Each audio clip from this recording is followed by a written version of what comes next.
안녕하십니까. 약들약의 고약사입니다. 오늘은 이제 영양제 부작용들을 디테일하게 한번 다뤄보려고 해요. 그러니까 어떤 거냐면 뭐 비타민 A, B, C, 뭐 D, 칼슘, 마그네슘, 오메가3 유산균, 코큐텐, 루테인, 커큐민, 밀크시슬, MSM, 스피루리나 이런 것들 제가 쭉 보니까 30가지 정도를 준비한 것 같은데 이 정도면 거의 드시는 것들에 다 걸리는 여기에 다 들어갔을 거예요.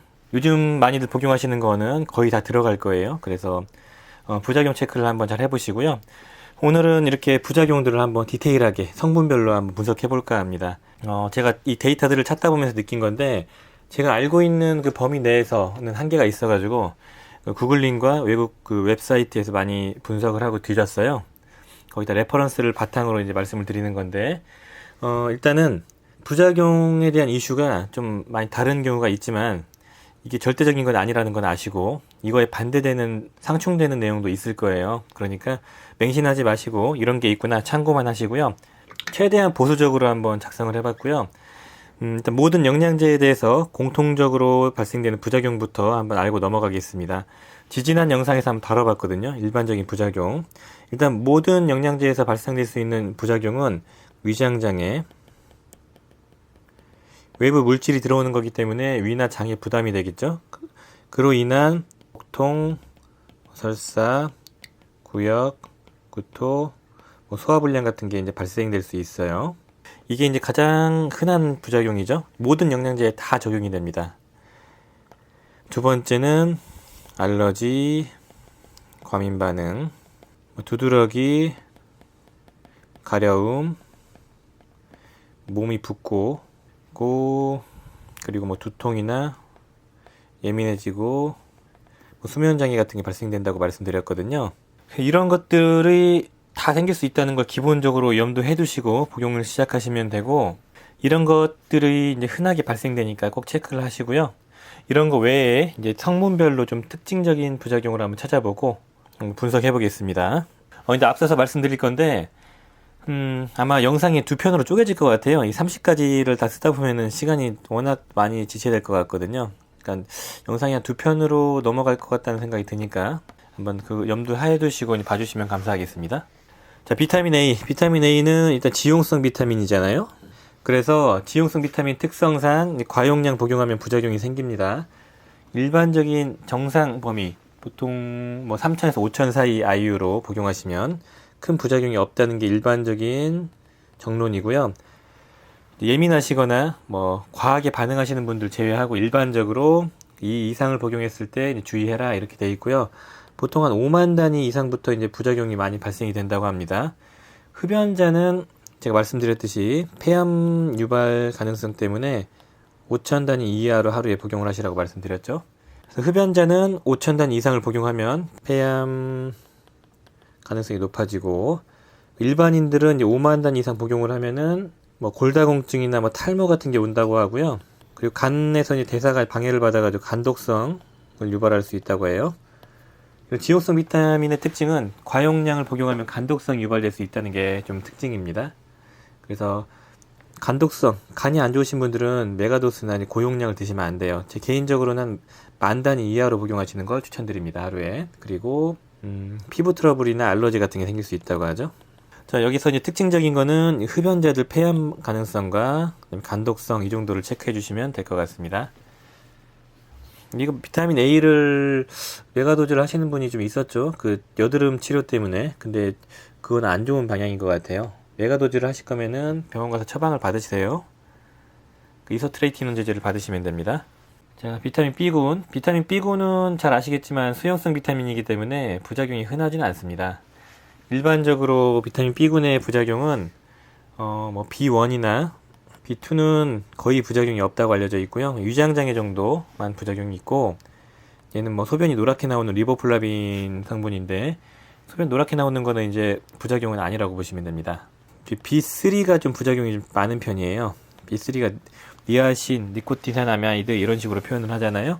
B3는 뭐 관절염, 콜레스테롤 수치 낮추기 위해서 복용하기도 하고 뭐 여러 가지 목적으로 메가도스를 하시는 분이 간혹 있더라고요. 개인적으로 메가도스는 조금 위험하다고 보고 메가도스의 부작용 유발하는 용량은 2g 정도에서 발생되는 부작용들이 있더라고요. 이제 스타틴 고지혈증약과 이런 2g 정도, 2000ml 정도를 같이 복용하면은 횡문근 융해증 유발된다는 그런 부작용 보고가 있고요. 그리고 많이 복용하면 가장 흔한 게 메가도스가 아니더라도 뭐 100ml 이상 복용하시면 흔한 게 알러지, 뭐 뾰루지 같은 게 막 올라오고요, 얼굴에. 그리고 염증 반응, 체내 염증 수치가 올라갈 수 있다고 해요. 그래서 뭐 통증이 생기기도 하고 얼굴이 막 빨개지기도 하고 뭐 어딘가 붓기도 하고 이런 것들이 발생될 수 있고요. 그리고 간 수치가 올라갈 수도 있다고 합니다. 그리고 이제 이 정도 메가도즈를 하게 되면은 간에도 부담되고 신장에도 부담이 되는 그런 부작용들이 있습니다. 간과 신장이 안 좋으신 분들은 메가도스를 하지 마시고, 그리고 피부가 안 좋으신 분도 피하시고요. 고지혈증약 드시는 분도 피하셔야 됩니다. 그리고 비타민 B6가 피리독신이죠. 피리독신도 좀 부작용이 있을 수 있고, 일단은 흔한 게 여드름 같은 피부 트러블 유발을 한다고 하고요. 보통 한 200에서 2000ml, 나름 고용량이죠. 이 정도를 복용했을 때 신경 손상이 생길 수 있다고 합니다. 비타민 B6가 부족해도 신경 독성이 생기고 신경 손상이 생기거든요. 근데 너무 과용량을 복용해도 신경 독성이 생길 수 있다고 해요. 그러니까 적정한 양을 복용하시는 게 중요하고요. 한 200ml까지는 별 문제가 개인적으로 없다고 생각하지만 뭐 이렇게 그람 단위로 복용하실 때는 좀 주의를 하셔야 될 것 같습니다. 그리고 엽사는 B9 큰 부작용이 없고, B7 그 BOT는 뒤에서 한번 보고요. 그 다음에 B12 메칠코발라민, 하이드록소코발라민, 시아노코발라민, 코발라민이 붙어있는 B12는 여드름 같은 게 생기고 간혹 신경의 이상, 그러니까 감각의 이상 같은 게 생길 수 있지만 대체적으로 안전하다고 합니다. 그래서 부작용이 가장 많은 건 B3만 메가도스를 피하시면 될 것 같습니다.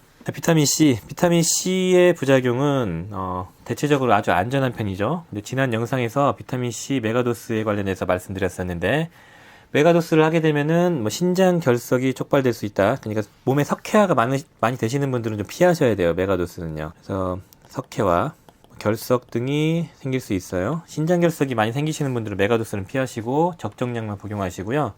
과용량을 복용하면은 철분 흡수량이 증가돼서 철분이 축적될 수 있는 부작용이 있다고 하는데, 이거는 별 문제가 없다고 봅니다. 왜 그러냐면은 철분이 축적될 수 있지만 보통 몸에서는 철분이 흡수되는 양을 장에서 조절을 해요. 그래서 과용량 이상이 들어오지 않도록 잘 조절을 하거든요.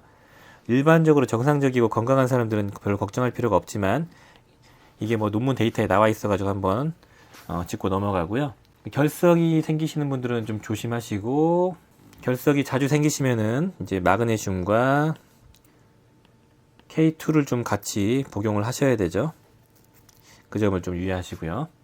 아무튼 비타민 C의 부작용은 이제 흔하게는 이제 위장장애가 있었죠. 위장장애는 뭐 다 있는 거니까 패스를 하겠지만, 아주 흔하게 위장장애가 있는 편이기 때문에 위장장애와 뭐 이런 결석 이 정도만 체크하시면 될 것 같아요. 자, 비타민 D도 되게 안전하죠. 보통은 4000 IU까지는 가장 안전한 용량, 부작용이 없는 용량이라고 봅니다. 그리고 이제 보통 10,000단위 이상 복용했을 때 이제 부작용이 생긴다고 하는데, 10,000단위 이상 복용하게 되면은 칼슘이 장에서 과흡수가 돼요. 그러면서 이제 부작용이 따라오는 거죠. 석회화, 결석, 그리고 이제 칼슘이 고용량으로 들어가면서 이제 심혈관 질환들, 고혈압이나 뭐 흉통 같은 게 유발될 수 있고요. 그리고 칼슘이 고농도로 이제 올라가면서 생기는 부작용들, 뭐 두통이나 어지러움, 빈뇨 등이 생길 수 있고요. 그리고 이제 위장장애도 이제 유발되죠. 너무 고용량을 복용하면은 오히려 이제 골다공증이 생기기도 합니다. 칼슘 그 패러독스라고 말씀드렸죠. 이런 것들을 예방하려면 칼슘제는 따로 드시지 마시고 마그네슘과 비타민 K2를 같이 복용하시면 예방이 될 수 있습니다. 비타민 D는 되게 안전하고요. 그리고 이 정도 용량에서는 별 문제가 없다고 보시면 됩니다. 그리고 이제 칼슘이 이제 신장으로 배설되기 때문에 비타민 D를 고용량 복용하면 신장에도 부담이 되고, 그리고 고용량을 복용하면은 이 대사하는 데서 신장이 대사하는 과정에 관여를 하거든요. 그래서 신장에 부담이 되기도 합니다. 그래서 신장이 안 좋으신 분들은 고용량을 피하셔야 됩니다. 개인적으로는 신장이 되게 안 좋으신 분들은 4천 단위도 좀 안 좋다고 보고요. 비타민 E, 이것도 지용성 비타민이니까 고용량 복용하면 간에 부담될 수 있겠죠. 근데 이제 간도 그렇지만 이제 와파린 같은 혈액 응고 관련된 약을 복용하시는 분, 혈전 약을 복용하시는 분들은 토코페롤과 상호작용이 있어요. 그래서 이런 와파린 같은 그 용량 설정에 이제 교란을 시킨다고 하죠. 그래서 와파린의 효과를 강화시켜 가지고 피가 더 묽혀지는 경우가 있기 때문에 토코페롤을 고용량 복용하시는 분들 보통 400 IU까지는 별 문제가 없다고 하잖아요.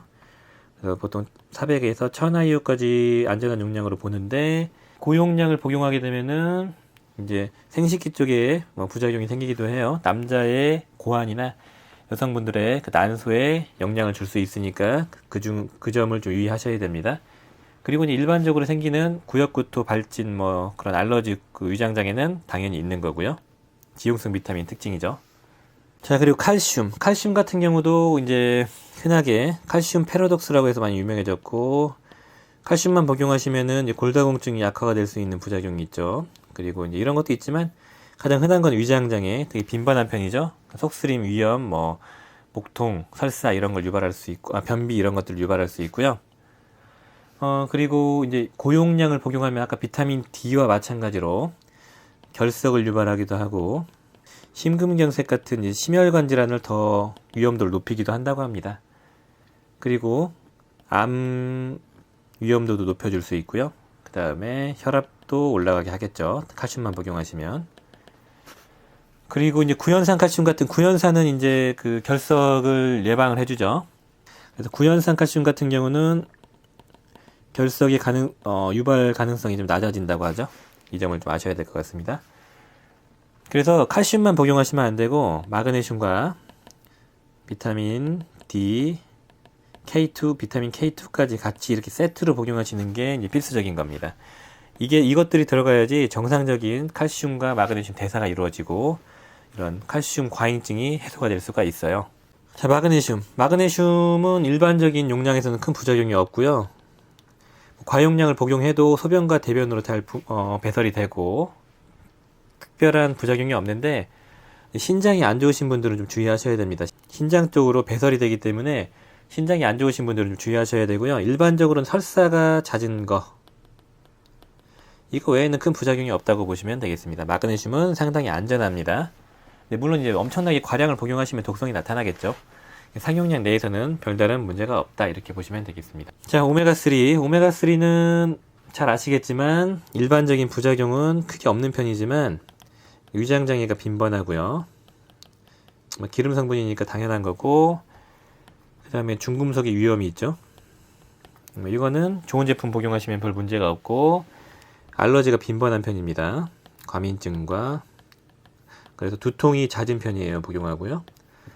그리고 이제 잘 아시겠지만 혈액순환제와 복용하실 때 주의하셔야 됩니다. 피를 묽혀주는 기능이 있죠.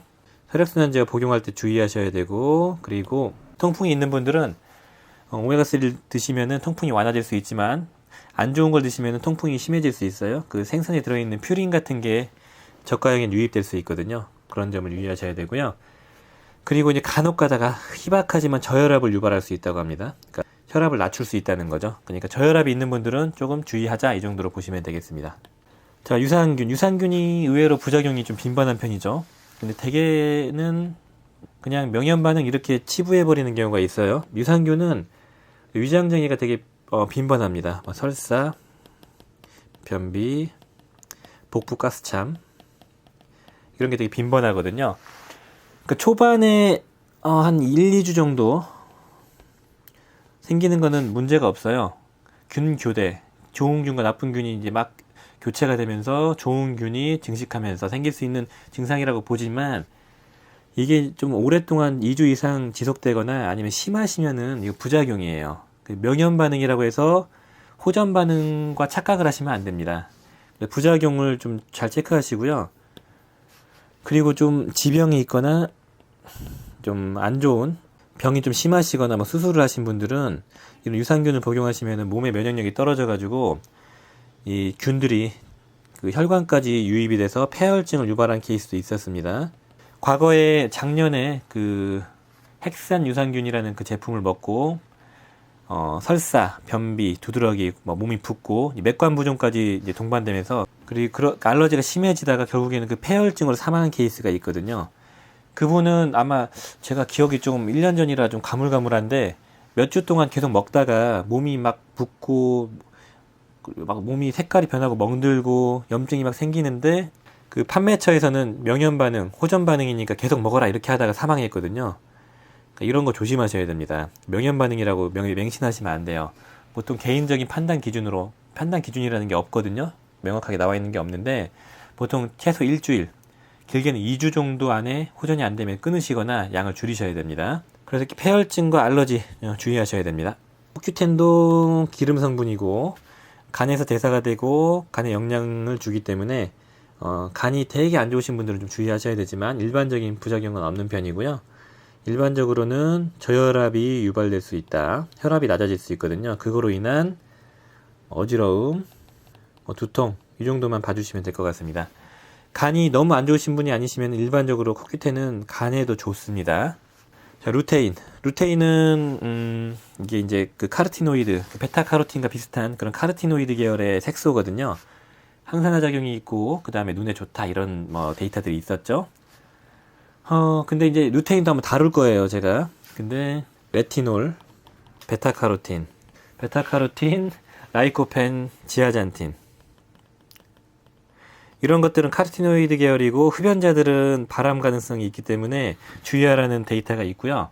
50세에서 76세 기준으로 10년간 추적 조사를 한 겁니다. 그래서 사람이 7만 7천 명 정도를 추적 조사했고요. 했을 때 이 카르티노이드 계열의 색소를 복용했을 때 폐암 유발 가능성이 높아졌다는 데이터가 있거든요. 그래서 이제 비흡연자는 문제가 없고, 근데 흡연자 기준으로 폐암 유발이 될 수 있다 이렇게 돼 있었고, 그런데 이제 이 실험 데이터의 약간 맹점은 이 코호트 방식이나 명확하게 통제된 방식이 아니고요. 기억에 의존한 겁니다. 님들 이거 복용하신 적 있냐? 기억에 의존해서 설문조사해서 추적조사를 한 데이터의 결과이기 때문에 100% 신뢰할 수는 없다 이 정도로 봐주시면 되겠지만, 이 베타카로틴이 흡연자와 폐암과의 상관관계가 거의 명확하게 밝혀진 점을 미루어 볼 때 루테인도 충분히 그럴 가능성이 있는 거죠. 그러니까 루테인은 개인적으로는 흡연자들은 고용량 복용은 피하시고 이런 게 있구나 하고 좀 주의하셔야 될 필요성이 있다고 봅니다. 그리고 루테인을 장기 복용했을 때 이 루테인이 눈의 어떤 결정 같은 걸 유발했다는 그런 데이터도 있어요. 많은 건 아니고 몇 명에 대해서 눈에 결정이 발생됐고 그 결정이 루테인 복용을 중단하니까 사라졌다 이런 논문 데이터가 있었습니다. 커큐민은 이제 강황이나 심황에서 추출한 메인 성분이죠. 이 커큐민에 대한 관심도가 많이 높으시더라고요.